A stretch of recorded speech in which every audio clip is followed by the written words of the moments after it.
So is it just me, or are you also feeling some crypto bull market vibes? There's almost that sweet smell of FOMO back in the air for the first time since late 2021. And the craziest narrative of all of them is this one. Balaji Srinivasan's prediction of $1 million Bitcoin, not in 10 years, but in the next 90 days. And even for the crazy world of crypto, this sounds pretty insane. But we have to remind ourselves that Balaji is one of the most intelligent and forward-thinking minds of our time. In fact, the last prediction that Balaji made was in January of 2020. He predicted that the coronavirus would lead to border closures, remote work, face masks, and distrust in governments. And this was 6 months before the first lockdown in the USA. You can safely say now that he absolutely nailed it. So I wanted to know exactly what data Balaji was using in order to predict this $1 million Bitcoin. Because if you're like me, you probably don't want to miss out on something like this. So in this video, we're going to break down all the data that Balaji has tweeted to back up his claims. And if you appreciate me sharing this with you, hit that like button down below for me, put on your Balaji hat, and let's jump in.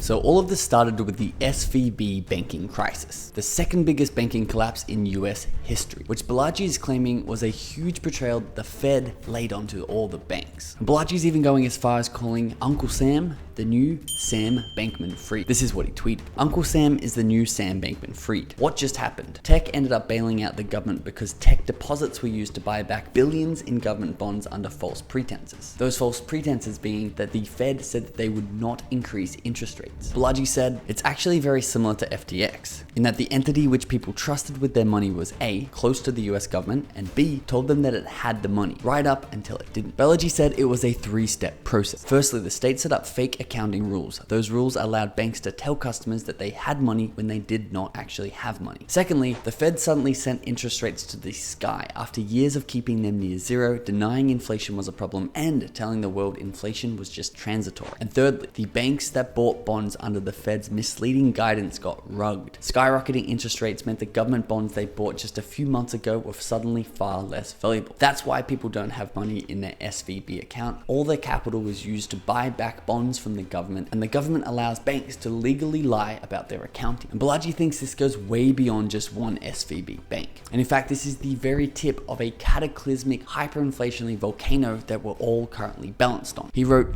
they're finally admitting it's a banking crisis, that it was caused by the Fed rate hikes, not tech companies, that there are over 100 insolvent banks, not just one, and that this is already beyond 2008 in key ways. And of course, he tweeted this graph where he says that the printing is going literally vertical. Now, obviously, this seems extreme, and naturally, detractors started to pop up like James Medlock, and he wanted people like Balaji who are talking this extreme stuff to put their money where their mouths are. He tweeted, I'll bet anyone $1 million that the US does not enter hyperinflation. To which Balaji replied, I will take that bet. You buy 1 Bitcoin, I will send you 1 million USD. This is 40-to-1 odds, as 1 Bitcoin is currently worth $26,000. The term is 90 days. So this got serious pretty quick. And not just for Balaji or James Medlock, but for us as well. Because if the US actually is going to enter hyperinflation in the next 90 days, this will have some pretty insane effects on both of our lives. Not just negatively in the way we handle our day-to-days, but it will also open up some pretty incredible opportunities, especially as the answer seems to be a decentralized, immutable blockchain currency that we all have the ability to actually own. But before we get into that, what is the actual evidence that Balaji has that this might actually happen? Well,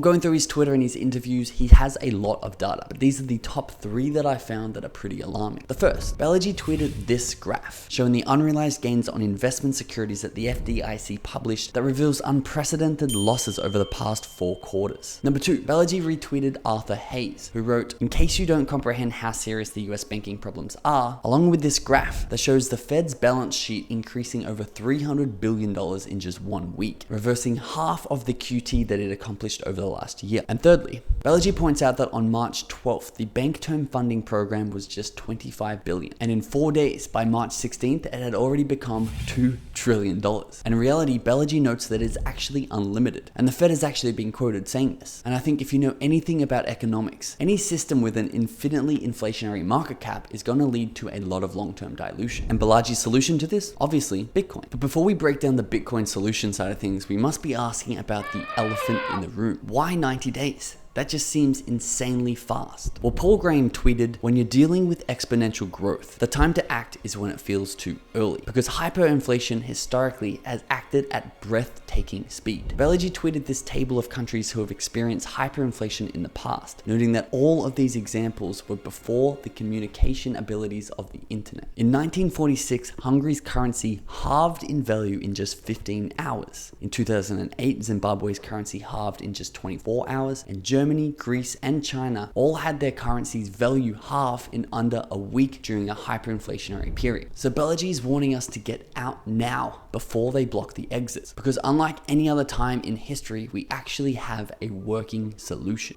Because historically, the solution to a currency being devalued is gold. Have a look how quickly gold skyrocketed in value versus the German mark during their crisis, from a 1-to-1 all the way to 1-to-1 trillion. Pretty hard to believe. What I also found really hard to believe was during hyperinflation in the US, gold actually became illegal to buy and even own. But today we have a store of value that people have been calling digital gold. Bitcoin, obviously. And Satoshi actually created Bitcoin because they saw the financial crisis in 2008 and they wanted to empower the people around the world to avoid situations just like the one Balaji says we're in. Balaji says the internet is the new America.